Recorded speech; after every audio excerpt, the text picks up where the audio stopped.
Raj Tiwari India cement पे जानना चाहते हैं। 100 शेयर ले रखे इन्होंने 270 के भाव पे, बेच दें कि होल्ड करें?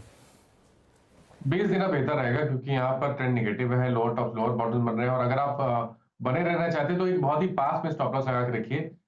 219 रुपए का स्टॉप लॉस लगाइए, उसके नीचे चाहे तो निकल जाइए। 2200 मूविंग एवरेज के नीचे ट्रेड कर रहा है और lower top lower bottom chart बन रहा है। अच्छा, टाटा पावर का 15 महीने का टारगेट जानना है नीतू कपूर को। 291 पे लिया इन्होंने। तो देखिए, टाटा पावर के पैटर्न की बात करें मीडियम टू लॉन्ग टर्म के हिसाब से तो बहुत पॉजिटिव है। कंसोलिडेशन जरूर दिख रहा है पिछले करीब 3-4 हफ्ते से, लेकिन ट्रेंड बहुत पॉजिटिव है। अगर 6 से 8 महीने के टारगेट सेट करने होंगे तो वो करीब करीब 475 के हो सकते हैं। तो बिल्कुल बने रहिए और 50 डे मूविंग एवरेज पे ध्यान रखिए, उसके नीचे जाए तो आपको निकलना पड़ेगा। फिलहाल के लिए स्टॉप लॉस आपको 350 रुपए के नीचे लगाना है। ओके, जरा चोलामंडलम का चार्ट दिखाइए, चोलामंडलम इन्वेस्टमेंट का। पिंकू कुमार कह रहे हैं कि लगातार नीचे नीचे जा रहा है, ये कैसे, किस पॉइंट पे एग्जिट करें? इन्होंने लिया है तो अब वो, हाँ ये बात तो सही है, गिर तो रहा है आज। हो सकता है कि एनबीएफसी पूरे दबाव में है तो इसमें भी उसका असर देखने को मिल रहा है, लेकिन इनके प्राइस से भी बहुत नीचे नहीं है। 1040 का इनका प्राइस है और 1028 पे भी है, ट्रेड कर रहा है। पेटीएम हुआ, फिर उसके बाद आईएफएल फाइनेंस हुआ, फिर अब जेएम फाइनेंशियल, तो तमाम एनबीएफसीज के ऊपर एक बहुत रेगुलेटरी इश्यूज हैं, तो दबाव आ रहा है और इसीलिए स्टॉक पे प्रेशर है। चोला में क्या करना चाहिए मानस जी? तो कभी भी कोई मौका मिले, कोई रिकवरी देखने को मिले तो चोला से निकलिए, क्योंकि देखिए स्ट्रक्चर तो 15 जनवरी से खराब हुआ है, लोअर टॉप लोअर बॉटम बनने लगे थे। स्टॉक अपने इंपॉर्टेंट मूविंग एवरेज के नीचे ट्रेड कर रहा है और अभी भी 200 मूविंग एवरेज के नीचे ट्रेड कर रहा है। वीकली चार्ट पे जाएंगे तो 50 वीक मूविंग एवरेज के नीचे ट्रेड कर रहा है। 950 रुपए तक के टारगेट्स पॉसिबल है, तो कभी कोई उछाल मिले तो यहाँ पर निकलने की कोशिश करिए। उछाल पर निकलिए इससे, और आपके प्राइस के आसपास ये तो कोई उछाल में तो निकल जाना चाहिए। एक और ट्रेड बहुत लोग पसंद करते हैं, ईशान शर्मा के थ्रू पूछ रहा हूँ मैं। ईशान शर्मा ने सवाल लिखा है, उनके पास 100 शेयर हैं जी एंटरटेनमेंट के, 165 पे लिए, 1 से 3 महीने में प्ले करना चाहते हैं। अभी क्या 150 रुपये के आसपास होगा मेरे ख्याल, ये 153 पे है।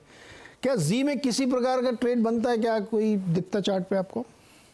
देखिए, जब तक कोई बॉटम फॉर्मेशन ना देखने को मिले, कोई रिवर्सल के साइन ना देखने को मिले, तब तक स्टॉक में निवेश या ट्रेड नहीं करना चाहिए लॉन्ग साइड पे, क्योंकि lower top lower bottom chart पे बन रहे हैं। एक बहुत ही अहम सपोर्ट 170 के आसपास था स्टॉक, अब उसके नीचे भी कंफर्टेबली ट्रेड करने लगा है। उसको पैटर्न उस पैटर्न को देख के तो लग रहा है कि शायद यहाँ पर गिरावट बढ़ सकती है। 125 130 तक के भाव देखने को मिल सकते हैं, तो अभी कोई मौका नहीं खरीदारी करने का। अगर मौका होगा भी तो 20 डे मूविंग एवरेज के ऊपर होगा, जो इस टाइम के लिए 177 है।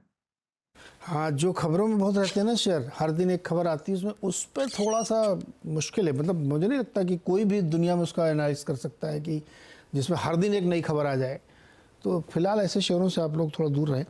अच्छा, परीन पटेल जी जानना चाहते हैं मेदांता के बारे में, जो हॉस्पिटल वाला है, ग्लोबल हेल्थ बेसिकली। 110 शेयर इनके पास, 547 के भाव पर इन्होंने लिया है। ये स्टॉक तो मेरे ख्याल में काफ़ी चल गया होगा, ये देखिए दुगने से ज़्यादा हो गया इनको। क्या करें, इसको प्रॉफिट बुक कर लें क्या मानस जी? देखिए, मैं तो बोलूंगा एक बार प्रॉफिट बुक करिए, क्योंकि अगर आप मंथली चार्ट पे जाइए, पिछले मंथ स्टॉक ने एक इवनिंग स्टार पैटर्न बनाया है और बड़ी रैली के बाद बनाया है, तो उसको देख के लग रहा है। मानस जी की आवाज़ रुक गई, फ्रीज हो गई, तो वो ये कहना चाह रहे थे, उनकी बात ये थी कि प्रॉफिट कर लीजिए इसमें, चूँकि आप ऑलरेडी डबल से ज़्यादा में बैठे हुए हैं। और मंथली पैटर्न पे कुछ बताना चाह रहे थे, अगर जुड़ेंगे तो हम दोबारा पूछेंगे कि वो क्या चीज़ है, लेकिन प्रेशर में है, प्रेशर में रह सकता है आगे स्टॉक, और आप प्रॉफिट में तो प्रॉफिट बुक करना चाहिए। मार्केट का हाल तब तक आपको बता देते हैं, इस समय फ्यूचर्स में क्या क्या चल रहा है। महानगर गैस में वो खबर थी, उसके बाद 14% स्टॉक नीचे है। एल&टी फाइनेंस होल्डिंग, एक और एनबीएफसी, 9% नीचे। आदित्य बिरला कैपिटल, एक और एनबीएफसी, 7% नीचे। मन्नापुरम फाइनेंस, अनदर वन, 7% नीचे। फिर गैस वाली दूसरी आईजीएल, 6% नीचे। बहुत प्रॉफिट बना रहे हैं ये लोग, गैस वाली कंपनीज। मानस जी, गैस वाली कंपनीज बहुत प्रॉफिट बना रही हैं, आईजीएल और एमजीएल। आज उस बयान के चक्कर में टूट गई सब। शॉर्ट का मौका है, लॉन्ग का? नहीं, तो देखिए, शॉर्ट नहीं करना है, क्योंकि अगर हम कुछ स्टॉक की बात करें, स्पेशली आईजीएल और एमजीएल की बात करें, वहां पर लोअर लेवल पे सपोर्ट है, कंसोलिडेशन दिख रहा है। तो मैं शॉर्ट करने के लिए नहीं बोलूंगा। आपके पास लॉन्ग पोजीशन है तो मैं दोनों स्टॉक के बारे में बता देता हूँ। आईजीएल में आपको स्टॉप लॉस 410 रुपए के नीचे लगाना है, और एमजीएल के केस में आपका जो स्टॉप लॉस होगा वो अब 100 मूविंग एवरेज के नीचे होगा, 1300 रुपए के नीचे। लेकिन इस गिरावट पे खरीदारी करने की भूल ना करें, क्योंकि ऊपर की तरफ से सेलिंग प्रेशर देखने को मिला है और सेलिंग प्रेशर में वॉल्यूम्स भी काफी ज्यादा ज्यादा है। तो अगर आपके पास लॉन्ग पोजीशन रह गई तो मैंने दोनों स्टॉप लॉस बताए हैं, वो ध्यान रखिए। मानस जी, पिरामल एंटरप्राइजेज और यूपीएल, इनमें एंट्री प्राइस क्या होगा जहां पे ट्रेड लॉन्ग साइड में इनिशिएट किया जा सकता है? तो देखिए, पिरामिल एंटरप्राइजेस के केस में 980 रुपए के ऊपर ही आप खरीदारी करें। आपके पास लॉन्ग पोजीशन है तो स्टॉप लॉस 840 रुपए के रहेंगे। यूपीएल में अगर आपके पास लॉन्ग पोजीशन है तो 440 के नीचे स्टॉप लॉस लगा के रखिए, और खरीदारी के मौके तभी होंगे जब स्टॉक में ब्रेकआउट 510 रुपए के ऊपर देखने को मिले। 510 के ऊपर यूपीएल बहुत कमज़ोर हो गया है, 450 के आसपास गया है। इंडेक्स का स्टॉक था, अब इंडेक्स से बाहर हो गया है और गिरते गिरते गिरते गिरते ये आधे से भी नीचे आ गया है। एक हाल की लिस्टिंग है इस पर, अगर आप चार्ट पे आपको मिले, एसबीएफसी फाइनेंस, बहुत पुरानी लिस्टिंग नहीं, चार्ट पे मिलेगा क्या? नहीं, मैं नहीं देख पा रहा हूँ। SBFC, okay. नहीं, छोड़ दीजिए, एसबीएफसी नहीं मिल रहा है तो कोई उसमें ज़रूरत नहीं है उसकी बहुत ज़्यादा, क्योंकि बहुत जो छोटे होते हैं ना उसमें बहुत दिक्कत नहीं होती है चार्ट उसमें मिलता नहीं है। अच्छा, इस पे बताइए सर, दीपक फर्टिलाइजर को करंट लेवल पे कुछ किया जा सकता भाई वगैरह? नहीं, बिल्कुल भी नहीं करनी है। देखिए, स्टॉक में ट्रेंड निगेटिव है, लोअर टॉप लोअर बॉटम बन रहे हैं, 20 डे मूविंग एवरेज के नीचे ट्रेड करा। 2 बार अटेम्प्ट किए पिछले 10 दिनों में स्टॉक ने 20 डे मूविंग एवरेज को रीगेन करने के लिए, लेकिन दोनों बार वो फेल हुआ है। तो अब आपको वेट करना पड़ेगा, 540 के ऊपर निकलेगा स्टॉक तभी खरीदारी करें, उससे पहले खरीदारी ना करें। माना जी, बीच बीच में लोग मस्ती भरे सवाल यही करते हैं। तरुण गगनाली ने मस्ती भरा सवाल किया है, टीसीएस 10,000 रुपये कब होगा? मेरे पास 500 शेयर है बताइए।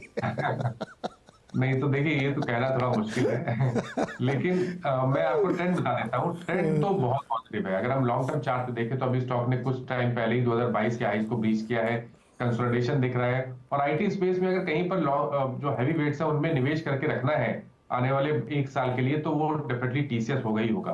तो ये स्टॉक में हर गिरावट पे खरीदारी करनी चाहिए। अगर 1 साल के हिसाब से चले तो जो टारगेट होंगे वो 4700 के आसपास के रहेंगे। अच्छा, अदर देन टीसीएस मानस जी, अगर आपको डिस्काउंट देना है कि साहब चुनाव है, फेड के रेट का पता नहीं क्या होगा, आगे जाते हुए एक बजट भी आएगा जुलाई में, बहुत सारे बड़े बड़े इवेंट हैं जो जिसकी डिस्काउंटिंग लेते हुए अगर आपको दिवाली तक के लिए कोई एक इन्वेस्टमेंट का आइडिया निकालना हो तो क्या होगा वो, अगर है तो? अच्छा, तो आप किसी भी स्पेस में मैं दे सकता हूँ, राइट? हाँ, क्योंकि जो भी आपको लगता है ये सबसे सेफ बढ़िया स्टॉक है, ये सारे इवेंट को झेल भी सकता है ये।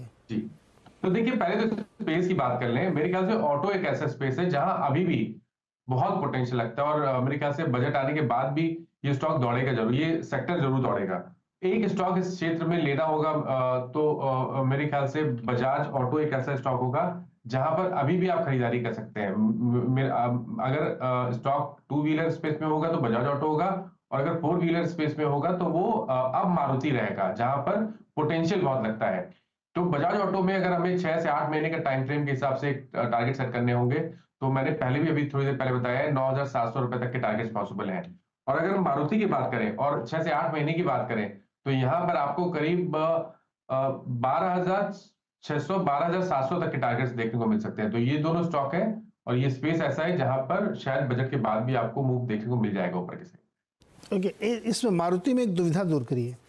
5 साल का अगर चार्ट देखेंगे तो उसमें ज़्यादा से ज़्यादा 15-20% का रिटर्न है आज की तारीख, जबकि इतना चल गया है। नीचे से देखेंगे तो स्टॉक ने बहुत बढ़िया रिटर्न दिया है। कैसे इसको क्या क्या बेस मान के चलें कि नीचे से चल गया इसलिए घबराना है या नहीं? अभी तो कहाँ 5 साल का एवरेज देखो 15% चला है ये। तो देखिए, दूसरी तरह से देखिए, 2018 के हाईज थे 10,000 के आसपास मारुति में। उसके बाद डिप देखने को मिला था, 4,000 तक स्टॉक गया, और अब 10,000 के ऊपर निकला है। तो आपको अगर बेस बनाना है तो 10,000 के आसपास बनाना है। तो अभी तो मेरे ख्याल से बहुत बड़ी रैली हुई नहीं है। तो स्टॉक में अगर हम पोटेंशियल की बात करें आने वाले 2 साल के लिए, 1.5 से 2 साल के लिए, तो आप उम्मीद कर सकते हैं कि यहाँ पर आपको करीब करीब 2,500-3,000 पॉइंट की रैली भी देखने को मिल जाएगी। तो बहुत पॉजिटिव है चार्ट्स, बिल्कुल यहाँ पर निवेश करना चाहिए, हर गिरावट पे खरीदारी करनी चाहिए। हर गिरावट में खरीदारी करें। लॉन्ग टर्म एवरेज देखेंगे तो अभी 10% ही चला होगा, इसलिए मैंने कहा ये मन में आपके ज़रूर आएगा सवाल, तो ये मैं पहले ही क्लियर कर लेता हूँ। आखिरी सवाल, आरईसी और पीएफसी 2 स्टॉक हैं जिसमें एक रिपोर्ट आई है आज। वो रिपोर्ट बड़ी मज़ेदार है। उनका मानना है कि कामकाज दोनों बढ़िया चल रहा है, और पावर सेक्टर में बहुत कुछ हो रहा है, इसलिए फंडामेंटली स्ट्रांग है, आगे जाते हुए चीज़ें होंगी। लेकिन आरईसी पे उतना बुलिश नहीं है, वो पीएफसी पे ज़्यादा है। आपको चार्ट पे दोनों में कौन अच्छा लगता है? हालांकि आज दोनों स्टॉक मजबूत हैं। तो देखिए दोनों एक ही जैसे चलते हैं, मतलब अगर आप पूरी हिस्ट्री देख लीजिए तो दोनों स्टॉक एक जैसे ही परफॉर्म करते हैं। तो यहाँ पे ये चूज करना कि आरईसी बेहतर है या पीएफसी बेहतर है, मुश्किल है, आपकी चॉइस के ऊपर डिपेंड करता है।